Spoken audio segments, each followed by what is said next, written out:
Welcome to CML and stuff. ഇന്നത്തെ ക്ലാസ്സിൽ Indian English ഓതറായിട്ടുള്ള RK നാരായണൻ്റെ ഫേമസ് നോവലായിട്ടുള്ള ദ ഗൈഡിനെ കുറിച്ചാണ് പറയുന്നത്. RK നാരായണൻ്റെ ഒരു റൈറ്റിംഗ് സ്റ്റൈൽ എന്ന് പറയുന്നത് വലിയ ആഡംബരങ്ങളൊന്നുമില്ലാതെ വളരെ ലളിതമായി എല്ലാവർക്കും മനസ്സിലാകുന്ന ഒരു ഇംഗ്ലീഷ് ഭാഷയിലാണ് അദ്ദേഹം എഴുതുന്നത്. ഒരു ദക്ഷിണേന്ത്യൻ സംസാരത്തിൻ്റെ ഒരു സ്വാഭാവികമായിട്ടുള്ളൊരു താളം എപ്പോഴും അദ്ദേഹത്തിൻ്റെ ഓരോ വാക്കുകളിൽ നമുക്ക് കാണാൻ പറ്റും. വളരെ സൗമ്യമായിട്ടുള്ള നർമ്മം കൊണ്ടും അതുപോലെ ആക്ഷേപഹാസ്യം, അതുപോലെ വലിയ ആളുകളെ ആവശ്യമില്ലാതെ വിമർശിക്കുകയോ നാടകീയതയോ ഒന്നും അദ്ദേഹത്തിൻ്റെ വർക്കിനകത്ത് ഉണ്ടാവില്ല. പകരം ആക്ഷേപഹാസ്യം ഉണ്ടാവും, എന്നാൽ വളരെ സൗഹൃദപരമായ രീതിയിലുള്ള ചെറിയ തമാശ കൊണ്ടൊക്കെയാണ് അദ്ദേഹം കഥകൾ പറയാറുള്ളത്. അതുപോലെ തന്നെയാണ് രാഷ്ട്രീയം, അതുപോലെ കനത്ത ധാർമ്മിക ഉപദേശങ്ങൾ അങ്ങനെയൊന്നും ഉണ്ടാവില്ല. പകരം മനുഷ്യൻ്റെ സ്വഭാവത്തെ നിരീക്ഷിച്ചുകൊണ്ട് അത് നോക്കി എഴുതുന്ന ഒരാളാണെന്ന് പലപ്പോഴും നമുക്ക് അദ്ദേഹത്തിൻ്റെ നോവലുകളൊക്കെ കാണുമ്പോൾ തോന്നാറുണ്ട്. വളരെ ചെറിയ വാക്കുകളാണെങ്കിലും ചില സമയത്ത് ചില സ്ഥലത്ത് വളരെ മൂർച്ചയുള്ളതായിട്ടുള്ള രീതിയിൽ അത് അവതരിപ്പിക്കാറുണ്ട്. അതായത് ഒരു വിമർശനമല്ല, പക്ഷേ കഥാപാത്രങ്ങളുടെ പ്രത്യേകതയും സാഹചര്യങ്ങളിലെ ഒരു വിരോധാഭാസങ്ങളുമൊക്കെ എടുത്തു പറയാൻ വേണ്ടിയിട്ട് ഇത്തരം ചെറിയ സെൻറ്റൻസുകളാണെങ്കിൽ കൂടി അതിനകത്ത് മൂർച്ചയേറിയ വാക്കുകൾ ആക്കി അദ്ദേഹം ഉപയോഗിക്കാറുണ്ട്. RK നാരായണനെ കുറിച്ച് പറയുമ്പോൾ നമുക്ക് മാറ്റി വെക്കാൻ പറ്റാത്ത ഒന്നാണ് ഈ മാൽഗുഡി. ഒരു ഫിക്ഷണൽ ടൗൺ ആണ്. അദ്ദേഹത്തിൻ്റെ എല്ലാ വർക്കിലും മിക്ക വർക്കിനകത്തും ഒരു സെൻറ്ററാണ് ഈ മാൽഗുഡി എന്ന് പറയുന്നത്. അതുപോലെ തന്നെ സാധാരണ മിഡിൽ ക്ലാസ് ആളുകൾ, അവരുടെ സാമൂഹിക പ്രതീക്ഷകൾ, പാശ്ചാത്യവൽക്കരണം, കുടുംബ ബന്ധങ്ങളിലെ മാറ്റങ്ങൾ, ഇവയുമായിട്ടൊക്കെ എങ്ങനെയാണ് പൊരുത്തപ്പെട്ടു പോകുന്നത് എന്നെല്ലാം അദ്ദേഹത്തിൻ്റെ വർക്കിലൂടെ കാണിക്കുന്നുണ്ട്. അതുപോലെ തന്നെ ഈ ചരിത്ര നായകന്മാരെക്കുറിച്ചോ, അതായത് വലിയ ഹീറോസ് ഉണ്ടാവില്ല, അവരെക്കുറിച്ചോ അല്ലെങ്കിൽ രാഷ്ട്രീയക്കാരെക്കുറിച്ചോ ഒന്നും അല്ല അദ്ദേഹം എഴുതുന്നത്. പകരം സാധാരണ ആളുകൾ, സ്കൂൾ കുട്ടികൾ, കച്ചവടക്കാർ, ഗൈഡുകൾ എന്നിവരുടെ ജീവിതത്തെയാണ് അദ്ദേഹം എഴുതുന്നത്. അത് വലിയ വലിയ രാഷ്ട്രീയ ആളുകളോ തത്വചിന്തകരോ അല്ലെങ്കിൽ നായകന്മാരെക്കുറിച്ചോ ഒന്നും അദ്ദേഹം എഴുതാറില്ല. ചുരുക്കത്തിൽ നാരായൺ വലിയ കാര്യങ്ങൾ എഴുതിയിട്ടില്ല. ചെറിയ മനുഷ്യരുടെ വലിയ ജീവിതം കാണിക്കാനാണ് അദ്ദേഹത്തിൻ്റെ എഴുത്തുകൾ അദ്ദേഹം ഉപയോഗപ്പെടുത്തുന്നത്. അത് മാത്രമല്ല, ഇതെല്ലാം അദ്ദേഹം മാൽഗുഡിയിലൂടെയാണ് നമുക്ക് കാണിച്ചു തരുന്നത്. അപ്പോൾ ഇത്ര RK നാരായണനെക്കുറിച്ച് നമ്മൾ ആദ്യം മനസ്സിലാക്കിയെടുത്താൽ നമുക്ക് ഗൈഡിലേക്ക് പോകുന്ന സമയത്ത് നമുക്കത് വ്യക്തമായിട്ട് മനസ്സിലാക്കാൻ കഴിയുള്ളൂ. RK നാരായണൻ്റെ ദ ഗൈഡ് എന്ന് പറയുന്ന നോവൽ ഒരു സാധാരണ ഷോപ്പ് കീപ്പറിൻ്റെ മകനായിട്ടുള്ള രാജുവിൻ്റെ കഥയാണ് പറയുന്നത്. അവർ താമസിക്കുന്നത് മാൽഗുഡി എന്ന് പറയുന്ന ഒരു ചെറിയ ടൗണിലാണ്. ഈ മാൽഗുഡിയിലേക്ക് റെയിൽവേ വരുന്നതോട് കൂടിയിട്ട് ഇവരുടെ ഫാമിലിയിൽ ചെറിയ മാറ്റങ്ങൾ ഉണ്ടാകുന്നുണ്ട്. അതുവരെ അച്ഛൻ ഒരു ഷോപ്പ് നടത്തിയിരുന്നതിൽ നിന്ന് ഒരു രണ്ടാമതൊരു ഷോപ്പിലേക്ക് കൂടി മാറുകയും പിന്നീട് അവരുടെ സാമ്പത്തിക സ്ഥിതിയിൽ ചെറിയ മാറ്റങ്ങൾ ഉണ്ടാവുകയും ചെയ്യുന്നുണ്ട്. അച്ഛൻ്റെ മരണശേഷം രാജു ഈ ഷോപ്പ് ഏറ്റെടുത്ത് നടത്തുകയും ഇതിനിടയിൽ മാൽഗുഡിയിലേക്ക് വരുന്ന ടൂറിസ്റ്റിനെ സംസാരം കൊണ്ട് ഇംപ്രസ് ചെയ്തിട്ട് ഒരു ഗൈഡിനെ പോലെ രാജു പെരുമാറുകയും ചെയ്യുന്നുണ്ട്. അപ്പോൾ ഓരോ കാര്യങ്ങളും, അതായത് മാൽഗുഡിയിലെ ഓരോ സ്ഥലങ്ങളും കാണിച്ചു കൊടുക്കാനും അവർക്ക് മാൽഗുഡി ഇഷ്ടപ്പെടുന്ന രീതിയിൽ അവരോട് സംസാരിക്കാനും ഒക്കെ രാജു പഠിച്ചു. അത് മറ്റുള്ളവർ രാജു ഒരു ഗൈഡാണെന്ന രീതിയിൽ തെറ്റിദ്ധരിക്കാനിടയാവുകയും ചെയ്തു. അങ്ങനെയാണ് രാജു റെയിൽവേ രാജു എന്ന് അറിയപ്പെടാൻ തുടങ്ങിയത്. ഇതിനിടയിലാണ് പുരാതന നാഗരികത പഠിക്കാൻ വേണ്ടിയിട്ട്, അതായത് കേവ് പെയിൻറ്റിങ്സ്, ടെമ്പിൾസിനെ കുറിച്ചൊക്കെ പഠിക്കാൻ വേണ്ടി വന്ന മാർക്കോ എന്ന് പറയുന്ന ഒരു സ്കോളറിനെ രാജു പരിചയപ്പെടാനിടയാവുന്നത്. ഒരു 2 വീക്സിന് ശേഷം മാർക്കോയുടെ വൈഫായിട്ടുള്ള റോസിയും ഇവിടെ വരുന്നുണ്ട്. റോസി ഒരു ഇന്ത്യൻ ക്ലാസിക്കൽ ഡാൻസറാണ്. എന്നാൽ മാർക്കോ റോസിയുടെ ഡാൻസിനെ അത് നല്ല രീതിയിൽ പ്രോത്സാഹിപ്പിക്കുകയോ അല്ലെങ്കിൽ അതിന് മുൻഗണന കൊടുക്കുകയോ ഒന്നും ചെയ്യാറില്ല. എപ്പോഴും അതിനെ എതിർത്തുകൊണ്ടുള്ള ഒരാളാണ്. രാജുവിന് റോസിയുടെ ഡാൻസിലൊരു താല്പര്യം തോന്നുകയും രാജു ഈ ഒരു കാര്യം മനസ്സിലാക്കിയിട്ട് റോസിയെ കൂടുതലായിട്ടും ഡാൻസിൻ്റെ എല്ലാ രീതിയിലും അതിനെ എൻകറേജ് ചെയ്യുകയും ചെയ്യുന്നുണ്ട്. പിന്നീട് രാജുവുമായിട്ടുള്ള ഒരു ബന്ധം മാർക്കോ അറിയുകയും മാർക്കോയും റോസിയും തമ്മിലുള്ള ജീവിതം അവിടെ അവസാനിക്കുകയും ചെയ്യുന്നുണ്ട്. പിന്നീട് റോസി ജീവിക്കുന്നത് രാജുവിൻ്റെ കൂടെയായിട്ടാണ്. അപ്പോൾ ഒരു പഴയ പാരമ്പര്യമൊക്കെയുള്ള രാജുവിൻ്റെ അമ്മ ആദ്യം എതിർത്തെങ്കിലും പിന്നീട് റോസിയെ സ്വീകരിക്കുന്നുണ്ട്. പിന്നീട് രാജു റോസിയെ നൃത്തം ചെയ്യാൻ വേണ്ടി പ്രോത്സാഹിപ്പിക്കുന്നു. നളിനി എന്ന പേരിൽ ഒരു വലിയ നർത്തകിയാവുന്നു.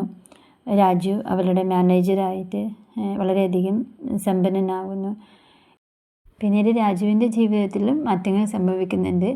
രാജുവിൻ്റെ അത്യാഗ്രഹം കാരണം റോസിയുടെ ഒരു വ്യാജ സാന്നിധ്യത്തിൽ രാജു സമ്പത്ത് കൈക്കലാക്കാൻ നോക്കുന്ന വേളയിൽ പിടിക്കപ്പെടുകയും ജയിലിലാവുകയും ചെയ്യുന്നു. ജയിൽ ശിക്ഷ കഴിഞ്ഞ് 2 വർഷത്തിന് ശേഷം രാജു തിരിച്ചു വരുന്നത് മാൽഗുഡിയിലേക്കല്ല. കാരണം അവിടേക്ക് തിരിച്ചു പോകാൻ പറ്റുന്നൊരു മാനസികാവസ്ഥയിലായിരുന്നില്ല രാജു. പിന്നീട് മറ്റൊരു റിവറിനടുത്തിലുള്ള മറ്റൊരു വില്ലേജിലേക്ക് രാജു മാറുകയും അവിടെ വേലൻ എന്ന് പറയുന്ന ഒരാളെ കണ്ടുമുട്ടുകയും ചെയ്യുന്നുണ്ട്. പക്ഷേ ഇവിടെ വേലൻ രാജുവിനെ കണ്ടുമുട്ടുന്ന സമയത്ത് രാജു ആരാണെന്നറിയാതെ വേലൻ ഒരു സന്യാസിയാണെന്ന് തെറ്റിദ്ധരിക്കുന്ന ഒരു സാഹചര്യത്തിലേക്കാണ് നമ്മൾ പിന്നെ രാജുവിനെ കാണുന്നത്. പിന്നീട് ആ ഗ്രാമത്തിലെ മനുഷ്യരെല്ലാം, ആ ഗ്രാമവാസികളെല്ലാം രാജുവിനൊരു അമാനുഷിക ശക്തി ഉണ്ടെന്ന് വിശ്വസിക്കുകയും അയാളൊരു സന്യാസിയായി നടിച്ച് അവിടെയുള്ള ക്ഷേത്രത്തിൽ താമസിക്കുകയും ചെയ്യുന്നു. അതൊരു സാഹചര്യമാണ്. അതായത് അല്ല എന്ന് പറയാൻ പറ്റാത്ത രീതിയിലുള്ള ജീവിത സാഹചര്യത്തിൽ നിൽക്കുന്ന സമയത്ത് ആ ഒരു അവസരം മുതലെടുക്കുന്ന പോലെയാണ് രാജുവിൻ്റെ പ്രവർത്തനങ്ങൾ പിന്നെ ഉണ്ടാവുന്നത്. പക്ഷേ ഗ്രാമവാസികൾ രാജു ഒരു അമാനുഷിക ശക്തി ഉണ്ടെന്ന് വിശ്വസിക്കുകയും നാട്ടിൽ വരൾച്ച വന്നു കഴിഞ്ഞപ്പോൾ അതിൽ നിന്ന് മോചനം കിട്ടാൻ മഴയ്ക്ക് വേണ്ടി നോമ്പനുഷ്ഠിക്കാൻ വേണ്ടിയിട്ട് നാട്ടുകാർ രാജുവിനോട് ആവശ്യപ്പെടുകയും ചെയ്യുന്നുണ്ട്. പക്ഷേ ഇവിടെ രാജുവിൽ വീണ്ടും നമ്മളൊരു മാറ്റം കാണുന്നുണ്ട്. ആ ഒരു ഭാഗത്ത് നിന്നും, അതായത് അത്രയധികം ഒരു സാധാരണ മനുഷ്യൻ്റെ എല്ലാ തെറ്റുകളിലും വീണ്ടും വീണ്ടും തെറ്റുകളിലേക്ക് പോകുന്ന രാജു, പക്ഷേ പിന്നെ നമ്മൾ കാണുന്നത് രാജുവിൻ്റെ വേറൊരു മാറ്റത്തിലേക്കാണ്. അതായത് അവിടെ നിന്ന് ജനങ്ങളോടുള്ളൊരു വിശ്വാസത്തെ ഉറപ്പിച്ചുകൊണ്ടോ എന്തോ രാജു ആ നോമ്പ് അനുഷ്ഠിക്കാൻ വേണ്ടി തയ്യാറാവുകയും ഏറ്റവും അവസാനം താനൊരു കപടനാണെന്ന് പറയുകയും വേലൻ പക്ഷേ അത് വിശ്വസിക്കാതിരിക്കുകയും ചെയ്യുന്നുണ്ട്. അവസാന ദിവസം ക്ഷീണിച്ച രാജു, നോമ്പെടുത്ത് ക്ഷീണിച്ച രാജു കുന്നുകളിൽ മഴ പെയ്യുന്നുണ്ടെന്ന് പറഞ്ഞിട്ട് തളർന്ന് വീഴുന്നതോട് കൂടിയിട്ടാണ് നമ്മൾ നോവൽ അവസാനിക്കുന്നതായിട്ട് കാണുന്നത്. നോവലിനെ നമ്മൾ അനലൈസ് ചെയ്യുന്ന സമയത്ത്, ഒരു ക്രിട്ടിക്കൽ അനാലിസിസിലേക്ക് പോകുന്ന സമയത്ത്, the guide is a story of Raju's transformation from a tourist guide to a spiritual man. അതായത് സാധാരണ ഒരു ടൂറിസ്റ്റ് ഗൈഡിൽ നിന്ന് ഒരു ആത്മീയനായി മാറുന്ന രാജുവിൻ്റെ കഥയാണ് നമ്മൾ കാണുന്നത്. ഇവിടെ ഒരു ആത്മീയമായ ഒരു പരിവർത്തനവും അതേപോലെ തന്നെ അതായത് സ്പിരിച്വൽ ട്രാൻസ്ഫോർമേഷനും ഒരു സെൽഫ് റിയലൈസേഷനും ഉണ്ട്. അതായത് ആദ്യം ഒരു സ്പിരിച്വൽ ട്രാൻസ്ഫോർമേഷനിൽ നിന്നും ഒരു തിരിച്ചറിവിലേക്ക് പോകുന്ന രീതിയിലാണ് നമ്മൾ കഥ മനസ്സിലാക്കുന്നത്.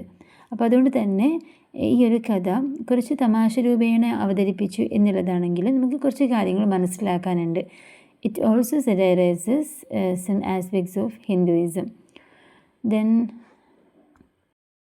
ഒരു പോസ്റ്റ് കൊളോണിയൽ വായനയിലാണ് നമ്മൾ ഈ നോവലിനെ നോക്കുന്നതെങ്കിൽ മാൽഗുഡിയിലെ റെയിൽവേ പശ്ചാത്തലം, അതായത് ആ ഒരു ഭാഗം പാശ്ചാത്യ കൊളോണിയൽ ആശയങ്ങളെ പരമ്പരാഗതമായ ഗ്രാമത്തിലേക്ക് കടന്നു വരുന്നതിൻ്റെ പ്രതീകമായിട്ടാണ് കാണിച്ചിട്ടുള്ളത്. രാജുവിൻ്റെ ഈ ഒരു സെൽഫ് കോൺഫിഡൻസിൻ്റെ അഭാവം എന്ന് പറയുന്നത് as A result of A colonial dependency, അതായത് നമ്മളിങ്ങനെ ഒരു ആശ്രിതത്വത്തിലേക്ക് പോകുന്ന രീതി, കൊളോണിയൽ ആശ്രിതത്തിൻ്റെ ഫലമാണ് രാജുവിൻ്റെ ഈ ആത്മവിശ്വാസക്കുറവായിട്ട്. അങ്ങനെ ആ രീതിയിൽ നമുക്ക് ഈ നോവലിനെ വിലയിരുത്താവുന്നതാണ്. Raju's love is full of deception, self deception and hypocrisy. മുഴുവൻ വഞ്ചനയും സ്വയം വഞ്ചിക്കലും കപടതയും ഒക്കെ നിറഞ്ഞതായിട്ടാണ് നമ്മൾ കണ്ടിട്ടുള്ളത്. സാഹചര്യത്തിനനുസരിച്ചിട്ട് അയാൾ പല വേഷങ്ങളും എടുക്കുന്നുണ്ട്. കപട ഗുരുവായി മാറി, വേഷത്തിലും രൂപത്തിലും വളരെ ശ്രദ്ധാലുവായി അയാൾ നിരന്തരം സ്വയം ഇങ്ങനെ പുതുക്കിക്കൊണ്ടിരിക്കുകയാണ് ചെയ്യുന്നത്. അപ്പോൾ ഒരു അഴിമതിക്കാരനാണെങ്കിലും അവസാനം അയാളൊരു സന്യാസി ആയിട്ടാണ് നമ്മൾ കണ്ടത്. As a lover and guide he is selfish. അല്ലേ, രാജു ഒരു കാമുകനായിരിക്കുന്ന സമയത്തും ഗൈഡായിരിക്കുന്ന സമയത്തും അയാളൊരു സ്വാർത്ഥനായിരുന്നു. But as a spiritual guide he is disciplined and thoughtful. അതേസമയം സന്യാസി ആയിരിക്കുന്ന സമയത്ത് ഒരു ആത്മീയ ഗുരുവായിരിക്കുമ്പോൾ വളരെ ചിട്ടയോട് കൂടിയിട്ടാണ് രാജുവിനെ നമ്മൾ കാണുന്നത്. And he's modern in his views on women, caste and career. എന്നിരുന്നാലും പണത്തോടുള്ള അത്യാഗ്രഹം തന്നെയാണ് അയാളുടെ വീഴ്ചയ്ക്ക് കാരണം. എങ്കിലും ഓരോ തവണ വീണാലും അവിടെ നിന്ന് എഴുന്നേൽക്കുന്നത് നമുക്ക് കാണാൻ പറ്റും. ഇനി മാക്കോയിനെ കുറിച്ച് പറയുമ്പോൾ, Marco is impractical. He cannot understand Rosie's passionate nature. Rosie is an instinctive dancer from a lower caste. അപ്പോൾ ഒരു പ്രായോഗികമല്ലാത്ത ഒരു പുസ്തകപ്പുഴുവാണ് ഇവിടെ മാർക്കോ. റോസിയുടെ അത്രയും പാഷനുള്ള ഡാൻസിനോടുള്ള ഇഷ്ടം അയാൾ മനസ്സിലാക്കുന്നില്ല. ഒരു താഴ്ന്ന ജാതിയിൽപ്പെട്ട ജന്മനാ നർത്തകിയായ റോസിയുടെ ഈ നൃത്തത്തോടുള്ള ഇഷ്ടത്തെ മാക്കോ സത്യത്തിൽ അടിച്ചമർത്തുകയാണ് ചെയ്യുന്നത്. ആ ശൂന്യത നികത്തുന്നത് ഇവിടെ രാജുവാണ്. അപ്പോൾ അതുകൊണ്ട് തന്നെയാണ് അവരുടെ ബന്ധം ജസ്റ്റ് ഒരു ലസ്റ്റ് ഒന്നല്ല, പക്ഷേ രാജുവിന് പണവും റോസിക്ക് അംഗീകാരവുമാണ് വേണ്ടത് എന്ന് നമുക്ക് അവസാനം മനസ്സിലാവുന്ന രീതിയിലാണ് പോകുന്നത്. ഇപ്പോൾ രാജു ജയിലിലായാലും റോസിയുടെ ആ ഒരു ജീവിതം, അവളുടെ കരിയറും ഡാൻസും ഒന്നും എവിടെയും താഴ്ന്നു പോയിട്ടില്ല, അത് ഉയർന്നിട്ട് തന്നെ നിൽക്കുന്നത്. അത് അവളുടെ കരുത്ത് കാണിക്കുന്നുണ്ട്. ഏറ്റവും അവസാനം നോവൽ നൽകുന്ന പ്രതീക്ഷ എന്ന് പറയുന്നത് ആളുകൾക്ക് മാറാൻ കഴിയും. വിധി എന്ന് പറയുന്നത് നമ്മളുടെ എല്ലാം ജീവിതത്തിൽ വന്ന് നിൽക്കുന്ന ഒരു സംഭവമായിരിക്കും, ഒരിക്കൽ വരും. അല്ലെങ്കിൽ നമ്മുടെ ഓരോ മനുഷ്യനെയും വിധി എന്തായാലും അത് അംഗീകരിച്ചേ പറ്റൂ. പക്ഷെ നമ്മുടെ സ്വഭാവവും മനോഭാവവും നമ്മുടെ ജീവിതത്തെ മാറ്റും. അതായത് രാജുവിൻ്റെ യാത്ര അതിൻ്റെ തെളിവാണ് എന്നാണ് നോവലിൻ്റെ ഏറ്റവും അവസാനത്തിൽ നൽകുന്ന പ്രതീക്ഷ. അതായത് ഇവിടെ വിധി എന്ത് തന്നെയായാലും നമ്മളുടെ സ്വഭാവം, നമ്മളുടെ മനോഭാവങ്ങളെല്ലാം ജീവിതത്തെ മാറ്റാൻ കഴിയുമെന്നുള്ള ഒരു പ്രതീക്ഷ നൽകിക്കൊണ്ടാണ് ഈ നോവൽ അവസാനിക്കുന്നത്. ഇനി ആർ കെ നാരായണൻ്റെ മാൽഗുഡിയെക്കുറിച്ച് നമുക്കൊന്നുകൂടി നോക്കാം. അതായത് ആർ കെ നാരായൺ സൃഷ്ടിച്ച ഒരു ഐതിഹാസികമായ ദക്ഷിണേന്ത്യൻ കെട്ടുകഥാ പട്ടണമാണ് ഈ മാൽഗുഡി എന്ന് പറയുന്നത്. മാപ്പിലില്ലെങ്കിലും അവിടെ റെയിൽവേ സ്റ്റേഷൻ, നദി, ക്ഷേത്രം, സ്കൂള്, മാർക്കറ്റ് എന്നിവ പോലെയുള്ള ഒരു സാധാരണ ഇന്ത്യൻ പട്ടണത്തിൻ്റെ എല്ലാ സവിശേഷതകളും ഈ മാൽഗുഡിക്കുണ്ട്. അതായത് നമ്മളിത് മനസ്സിലാകുന്നത് അദ്ദേഹം ആർ കെ നാരായൺ ഉപയോഗിച്ചിട്ടുള്ള ആർ കെ നാരായണൻ്റെ നോവലിൽ എവിടേക്കാണ് മിക്ക നോവലിലും ഉപയോഗിക്കുന്നുണ്ട് പറഞ്ഞല്ലോ, അതിലൂടെയാണ് നമുക്കിതൊക്കെ മനസ്സിലാവുന്നത്. ഇവിടെ പാരമ്പര്യവും ആധുനികതയും നമുക്ക് ഒരുമിച്ച് കാണാൻ പറ്റും. പഴയ ആചാരങ്ങൾക്കൊപ്പം പുതിയ ആശയങ്ങളും അതുപോലെ വിദ്യാഭ്യാസവും രാഷ്ട്രീയവും ഒക്കെ കടന്നു വരുന്നുണ്ട്. അതുപോലെ മാൽഗുഡി എന്ന് പറയുന്നത് ഒരു സ്ഥലം മാത്രമല്ല, അതൊരു നമ്മളുടെ മൈൻഡിൽ വരുന്ന ഒരു മനോനില കൂടിയാണ്. ഇപ്പോൾ സാധാരണ മനുഷ്യരുടെ ജീവിതം ചെറിയ സന്തോഷങ്ങൾ, ആശങ്കകൾ, തമാശകൾ എന്നിവയിലൂടെ ലോകത്തെങ്ങുമുള്ള വായനക്കാർക്ക് അവരുടെ നാടിനെ ഓർമ്മിപ്പിക്കുന്ന ഒരിടമായി മാൽഗുഡി. അപ്പോൾ അത് നമുക്ക് പറയാൻ കഴിയുന്നത് ഓരോ ആർ കെ നാരായണൻ്റെ ഓരോ നോവലുകൾ എടുക്കുന്ന സമയത്ത് നമുക്ക് മാൽഗുഡി നമ്മുടെ മൈൻഡിൽ ഒരു ചിത്രം തരുന്നുണ്ട്. ആ ചിത്രത്തിലൂടെ പലർക്കും അത് കണക്റ്റഡ് ആവുന്നുണ്ട് എന്നാണ് പറയുന്നത്. ഇനി രാജുവിനെ ഒരു ധാർമ്മിക പരിവർത്തനത്തിൻ്റെ കഥയാണ് രാജുവിൻ്റെ എന്ന രീതിയിൽ നമ്മൾ നോക്കുകയാണെങ്കിൽ രാജു സത്യത്തിലൊരു അവസരവാദിയാണ്. അതായത് ചെറിയ പട്ടണത്തിലെ ഒരു കടക്കാരനും റെയിൽവേ സ്റ്റേഷൻ ടൂർ ഗൈഡുമായിട്ടാണ് നമ്മൾ രാജുവിനെ ആദ്യം കാണുന്നത്. ഈ ടൂറിസ്റ്റുകളെ സന്തോഷിപ്പിക്കാനും പണം കണ്ടെത്താനൊക്കെ വേണ്ടിയിട്ട് അയാൾ ഒരുപാട് നുണകളൊക്കെ പറയും. അപ്പോൾ ഈ രാജുവിനെ നമ്മൾ മനസ്സിലാക്കുന്നത് ആദ്യം ഒരു അവസരവാദിയായിട്ടാണ്. പിന്നീട് റോസിയുടെ ജീവിതത്തിലേക്ക് വരുന്ന സമയത്ത് റോസിയുടെ ഡാൻസ് ചെയ്യാനുള്ള ഇഷ്ടം മനസ്സിലാക്കിയിട്ട് വന്ന് റോസിയുടെ മാനേജറായി മാറി അഹങ്കാരവും അത്യാഗ്രഹമൊക്കെ അയാളെ കീഴടക്കി ഒടുവിൽ റോസിയുടെ ഒപ്പ് വ്യാജമാക്കിയിട്ട് ആ കുറ്റത്തിനാണ് രാജു ജയിലിലേക്ക് പോവേണ്ടി വരുന്നത്.